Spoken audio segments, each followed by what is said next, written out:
सामान्य अध्ययन के सफर जीएस जोड़ने के विशेष अंक डेली टॉप 10 करंट अफेयर्स में आप सबों का बहुत बहुत स्वागत है, अभिनंदन है। और हम आपके बीच उपस्थित हैं 10 करंट अफेयर्स के सवालों के साथ जो आपके के लिए विविध प्रतियोगी परीक्षाओं में काफ़ी महत्व रखते हैं। कल हमने आपसे यानी पिछले दिन आपसे जो सवाल का उत्तर जानने का कोशिश किया था, आपके लिए जो सवाल रखा था 31 जुलाई को किस साहित्यकार का, किस व्यक्ति का जन्मदिवस है, तो इसका सही आंसर था था कि उपन्यास सम्राट प्रेमचंद का जन्म दिवस कब। तो आंसर था 31 जुलाई, यानी उपन्यास सम्राट प्रेमचंद का जन्म दिवस कब है, ये क्वेश्चन पूछा गया था और जिसका सही उत्तर है 31 जुलाई। अब आज के लिए आपके लिए प्रश्न है, नीति आयोग ने अपना नया सीईओ यानी नीति आयोग का नया कार्यकारी प्रमुख अधिकारी यानी चीफ एग्जीक्यूटिव ऑफिसर, मुख्य कार्यकारी अधिकारी किसको बनाया। फिर से एक बार क्वेश्चन सुन लें, नीति आयोग ने अपना मुख्य कार्यकारी अधिकारी किसको बनाया, चीफ एग्जीक्यूटिव ऑफिसर यानी सीईओ किसको बनाया। इसका उत्तर आप कमेंट सेक्शन में दे सकते हैं। और अब हम चलते हैं आज का पहला सवाल जो आपके लिए है उसको देखते हैं। 22 जुलाई 2026 को रक्षा अनुसंधान एवं विकास संगठन डीआरडीओ ने किस मध्यम दूरी की बैलिस्टिक मिसाइल के उन्नत संस्करण का सफल परीक्षण किया है। यानी 22 जुलाई 2026 को डीआरडीओ के द्वारा किस बैलिस्टिक मिसाइल का प्रक्षेपण किया गया है, यानी उसका परीक्षण किया गया सफल, ये देखना है। अग्नि प्राइम, पृथ्वी अस्त्र थर्ड, पृथ्वी सेकंड और ब्रह्मोस 2.0। और सही आंसर है इसका अग्नि प्राइम है। डीआरडीओ ने 22 जुलाई को अग्नि प्राइम का सफल परीक्षण किया है। चलिए हम देखते हैं अग्नि प्राइम के को डीआरडीओ ने जो सफल परीक्षण किया है। ध्यान में रखना है, यह उन्नत कैनिस्टर संस्करणों का सफल परीक्षण है और मध्यम दूरी की मारक क्षमता वाला यह न्यू जनरेशन बैलिस्टिक मिसाइल है। किसके द्वारा इसका परीक्षण किया गया है? डीआरडीओ के द्वारा किया गया है। इसकी मारक क्षमता 1000 से 2000 किलोमीटर के बीच है और ये ठोस प्रणोदक मिसाइल, यानी इसमें जो ईंधन होते हैं वो ठोस होते हैं। तो क्या क्या रखना, ध्यान में रखना है हमको अग्नि प्राइम के बारे में। यह बैलिस्टिक मिसाइल है, इसकी जो मारक क्षमता है 1000 से 2000 किलोमीटर के बीच है और 22 जुलाई 2026 को इसका सफल परीक्षण किया गया है। किसके द्वारा? डीआरडीओ के द्वारा किया गया है ना। यह इसे मोबाइल लॉन्चर से दागा जा सकता है जो सेना के रणनीतिक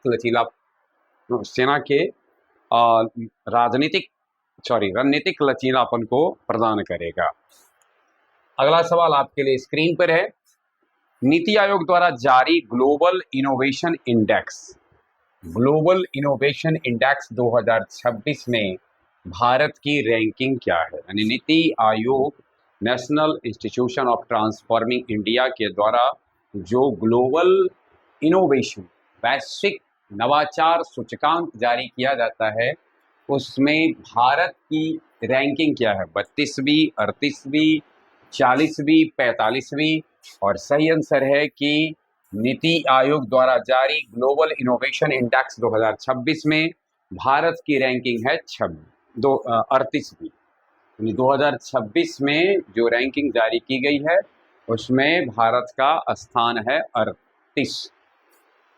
25 में भारत की बात की जाए तो 139 देशों की सूची में 38वें स्थान पर पहुंच गया है। ये 2026 में जारी हुआ है, लेकिन किसके लिए जारी हुआ है? 2025 के लिए जारी किया गया है। जारी हुआ है 2026 में, यानी एक साल पीछे चलता है।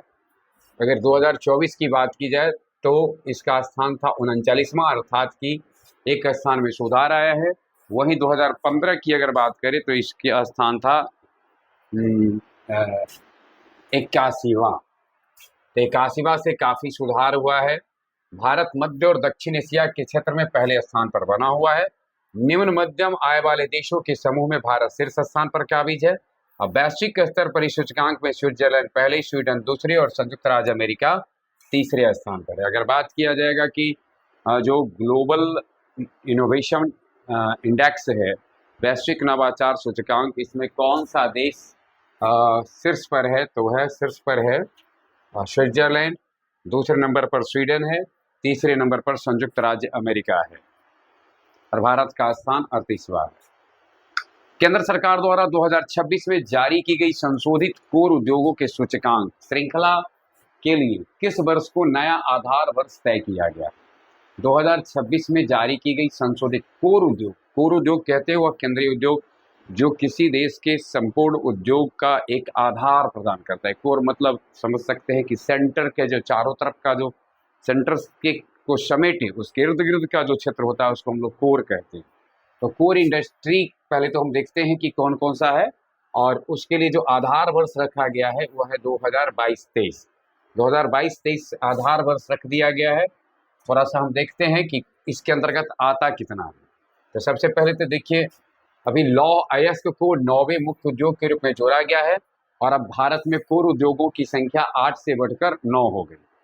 औद्योगिक उत्पादन सूचकांक में 9 उद्योगों का संयुक्त आधार 32.88% तय किया गया है, जो पुरानी श्रृंखला में 40.27% था।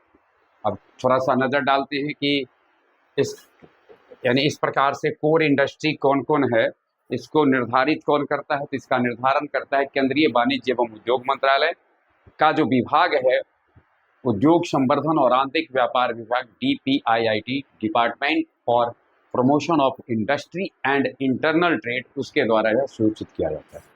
लौह को शामिल करने का निर्णय प्रवीण महतो, अगर सवाल पूछा जाए कि किस समिति की सिफारिश पर लौह उद्योग को कोर इंडस्ट्री में शामिल किया गया है, तो इसका सही उत्तर है प्रवीण महतो समिति। ध्यान में रखना, प्रवीण महतो समिति ने 2025 ईस्वी में लौह इस्पात उद्योग को कोर इंडस्ट्री में शामिल करने की सिफारिश किया और इसको देखते हुए भारत सरकार का जो केंद्रीय वाणिज्य एवं उद्योग मंत्रालय है उसका जो डिपार्टमेंट है DPIIT, उसने 9वें कोर उद्योग के रूप में लौह इस्पात उद्योग को, लौह अयस्क उद्योग को शामिल कर लिया है। अब आपका चौथा सवाल है, किस दक्षिण पूर्वी एशियाई देश ने जुलाई 2026 में cross border digital currency linkage शुरू किया है? भारत के साथ cross border digital currency linkage शुरू करने वाला दक्षिण पूर्व एशियाई देश कौन है? और देश का नाम है वियतनाम, इंडोनेशिया, सिंगापुर, थाईलैंड। और भारत के साथ cross border digital currency linkage की शुरुआत करने वाला देश है सिंगापुर। ध्यान में रखना है हमको, सिंगापुर ने भारत के साथ cross border digital currency linkage की शुरुआत किया है। RBI ने अपनी वार्षिक रिपोर्ट में इसकी पुष्टि की है कि भारत ने डिजिटल परसेंट को जोड़ने के लिए, यानी सिंगापुर से जो केंद्रीय जो शुरू किया गया है क्रॉस बॉर्डर डिजिटल करेंसी का, इसकी पुष्टि किसके द्वारा? RBI के द्वारा किया गया है कि cross border digital currency linkage क्रियान्वित करने के लिए दोनों देशों ने परीक्षण शुरू किया है। भारत और वियतनाम के बीच डिजिटल भुगतान सहयोग के लिए 2026 के मई में समझौता हुआ था, लेकिन यह मुख्य रूप से QR कोड आधारित मर्चेंट भुगतान को जोड़ने पर केंद्रित था, न कि ट्रांसफर लिंकेज पर। यानी वह QR कोड आधारित मर्चेंट भुगतान था, अब उसको ट्रांसफर लिंकेज के रूप में कर दिया गया है।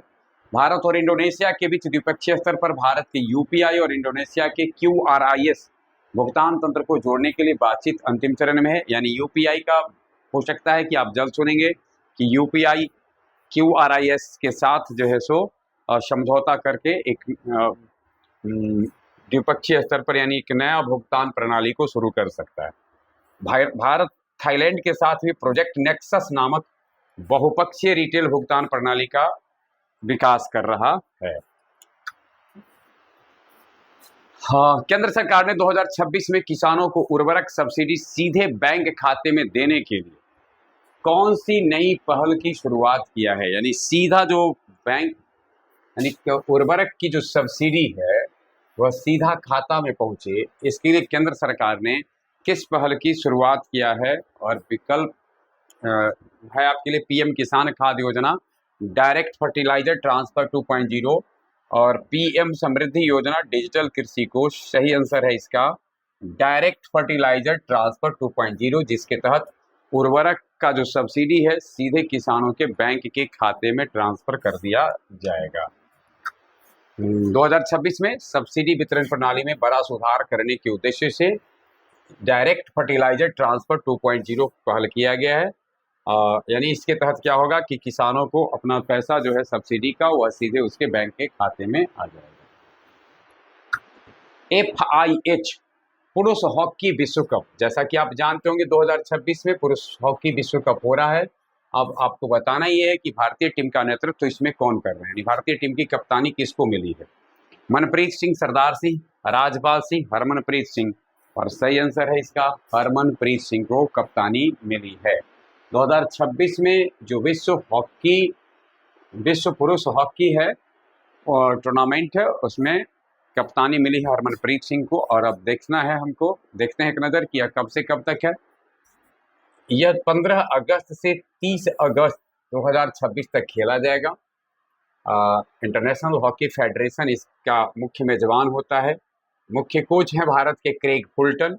मेजबान देश यानी इस बार जो विश्व कप हो रहा है हॉकी का उसकी मेजबानी बेल्जियम और नीदरलैंड के द्वारा किया जा रहा है। पहला मैच 15 अगस्त को वेल्स के खिलाफ है, 17 अगस्त को इंग्लैंड के खिलाफ भारत खेलेगा, 19 अगस्त को पाकिस्तान के साथ इसका महामुकाबला होगा। भारत के गोलकीपर हैं मोहित HS और सूरज करकेरा, और उसके बाद आपका जो पूरा डिफेंडर है हरमनप्रीत सिंह जो कप्तान भी कर रहे हैं, जरमनप्रीत सिंह, अमित रोहिदास, जुगराज सिंह, संजय सुमित, यशदीप सिवाच, और फॉरवर्ड है मनदीप सिंह, दिलप्रीत सिंह, अभिषेक, सुखजीत सिंह, शिलानंद लाकड़ा। अब इसके बाद आप एक नज़र डाल सकते हैं कि भारत के जिन लोगों ने 2-2 बार विश्व कप की कप्तानी किया है उनमें है अजीत पाल सिंह, 1971 और 75 में इन्होंने कप्तानी किया, और प्रगट सिंह 1990 और 1994। 2 ऐसे खिलाड़ी रहे जिन्होंने अलग अलग विश्व कप में भारत की कमान संभाली है।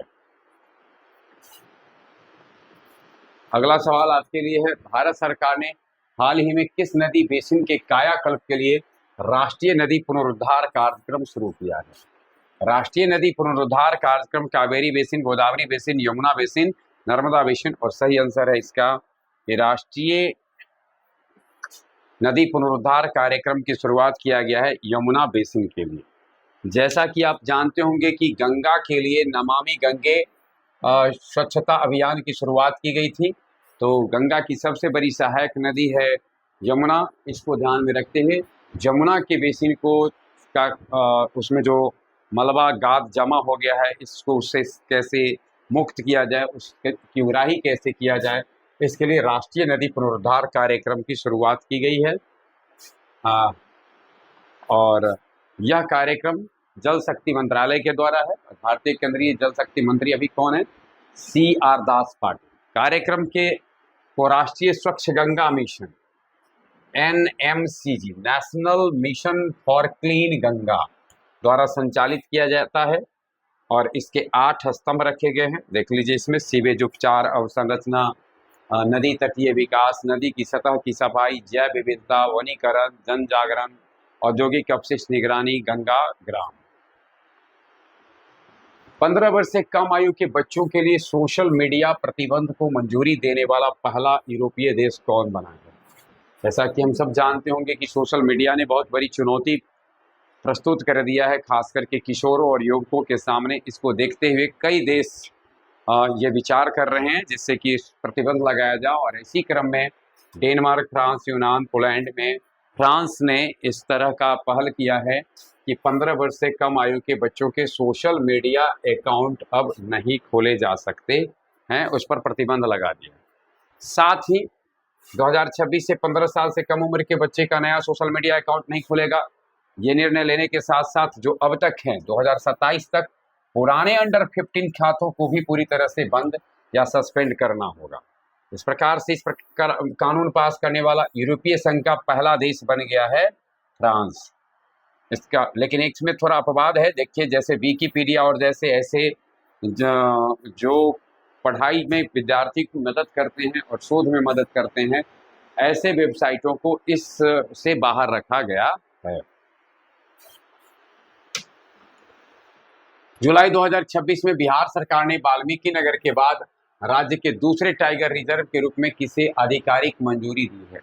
राज्य के दूसरे टाइगर रिजर्व के रूप में यानी पहला तो था वाल्मीकि नगर, अब उसके बाद दूसरा टाइगर रिजर्व जुलाई 2026 में बिहार का, यानी अगर आपसे ये पूछा जाए कि बिहार में अब कितने टाइगर रिजर्व हैं तो इसकी संख्या 2 हो गई है। और कैमूर वाइल्ड लाइफ सेंचुरी को बिहार का दूसरा टाइगर रिजर्व के रूप में मंजूरी दी गई है। पहला तो वाल्मीकि नगर है ही। अब देखिए, पश्चिमी चंपारण जिले के वाल्मीकि टाइगर रिजर्व पहला था, अब दूसरा बाघ जैसा कि दे दिया कैमूर, और रोहतास जिले में विंध्य पहाड़ी श्रृंखला में फैला हुआ है कैमूर वन्यजीव अभ्यारण्य, यानी अब कैमूर वन्यजीव अभ्यारण्य जो है सो टाइगर रिजर्व हो गया है। 1504 वर्ग किलोमीटर के क्षेत्र के साथ राज्य का सबसे बड़ा वन्यजीव अभ्यारण्य भी है, यानी बिहार का सबसे बड़ा वन्यजीव अभ्यारण्य है यह। राष्ट्रीय बाघ संरक्षण प्राधिकरण की तकनीकी समिति ने इसको मंजूरी प्रदान किया है। देखिए, और इसका जो मूल उद्देश्य है, बाघों की बढ़ती आबादी के कारण बढ़े दबाव को कम करने और मध्य प्रदेश और झारखंड के जंगलों को जोड़ने वाले वन्यजीव गलियारे को मजबूत करने के लिए यह निर्णय लिया गया है। 10वां सवाल है, हाल ही में किस संस्थान ने भारतीय वनों के 465 पारिस्थितिकी अध्ययनों का व्यापक Meta data set inventory launch किया है? भारतीय जैविक डेटा केंद्र, जैव विविधता एटलस भारत, राष्ट्रीय जैविक विज्ञान केंद्र, और इनमें से कोई नहीं। और सही आंसर है इसका राष्ट्रीय जैविक विज्ञान केंद्र, यानी राष्ट्रीय जैविक विज्ञान केंद्र द्वारा विकसित किया गया है इन्वेंट्री।